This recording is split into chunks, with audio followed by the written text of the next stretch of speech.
আপনি যদি সারাক্ষণ চিন্তা করতে থাকেন, যদি ওই জিনিসটা থাকতো তাহলে আমি সুখী হতাম, যদি অমুক সমস্যাটা চলে যেত, ওই মানুষটা আমার জীবন দুর্বিষহ করে তুলেছে, যদি সে একটা বাসের ধাক্কা খেত, আমার জীবনটা কত ভালো হয়ে যেত।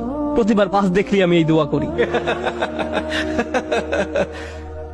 আমরা সব সময় নিজেদেরকে একথা বলে বুঝাই, যদি অমুক মানুষটি বা অমুক সমস্যাটি জীবন থেকে চলে যেত তাহলে জীবন কত সুন্দর হয়ে যেত, অথবা যদি অমুক দুঃখটি দূর হয়ে যেত তাহলে সবকিছু পারফেক্ট হয়ে যেত। যদি মানুষের পরিবর্তন হতো, যদি পরিস্থিতির পরিবর্তন হতো, যদি পরিবেশের পরিবর্তন হতো, আমরা এভাবে ভাবতে থাকি সবকিছুর পরিবর্তন হলে জীবন সুন্দর হয়ে যেত, তাহলে আমাকে আর দুর্বল থাকতে হতো না। আমরা ভোগের উপর ভোগ করতে থাকি আর এতে পুরোপুরি আচ্ছন্ন হয়ে পড়ি।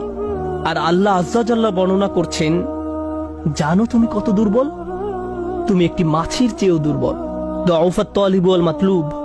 যখন তিনি এভাবে বলছেন, আমি আপনি মজ্জাগতভাবে অবিশ্বাস্যভাবে কতটা দুর্বল, একটু চিন্তা করে দেখুন। আপনাদের প্রত্যেকের মাথায় বিভিন্ন জিনিসের চিন্তা আছে প্রতিদিন।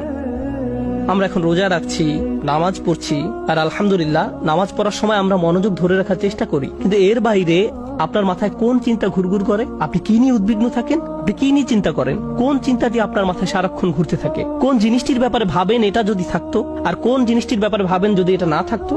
কারোর জন্য অসুস্থতা, কারোর জন্য ডিপ্রেশন, কারোর জন্য দুঃখ, কারোর জন্য হয়তো কোনো ব্যক্তি। কেউ কেউ ভাবেন যদি ওই মানুষটা আমার ব্যাপারে খুশি হতো। তারা অন্য একজনকে খুশি করার চিন্তায় মশগুল থাকেন। যদি আমার বাবা আমার উপর খুশি থাকতেন তাহলে আমি সুখী হতাম, কিন্তু আপনার বাবাও তো একজন মানুষ। তিনি যদি আজ খুশি হয়েও থাকেন, কাল হয়তো তার জীবন শেষ হয়ে যেতে পারে। তারপর আপনি কি করবেন? এরপর আপনি কোথায় দাঁড়াবেন? সুতরাং আমি আর আপনি এভাবে এসব জিনিসের পেছনে ছুটতে থাকি। আর এর পরের আয়াতে আল্লাহ আজ্জা ওয়া জাল্লা বলেন, মা কদারুল্লাহ হাক্কা কদরিহি। তারা আল্লাহকে যথাযথ মর্যাদা দেয় না। ইন্নাল্লাহা কাউইয়ুন আজিজ। নিশ্চয়ই আল্লাহ শক্তিধর, মহাপরাক্রমশালী। তুমি দুর্বল, কিন্তু আল্লাহ সর্বশক্তিমান। তিনি আরো বলেন, তোমরা আল্লাহকে যথাযথ মর্যাদা প্রদান করনি। জানেন তিনি আমাকে আপনাকে কি বলছেন?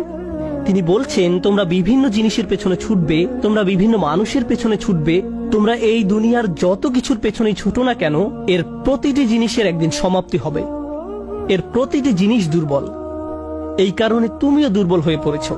এই জন্য তুমি বারবার দুঃখ ভারাক্রান্ত হয়ে পড়ছো।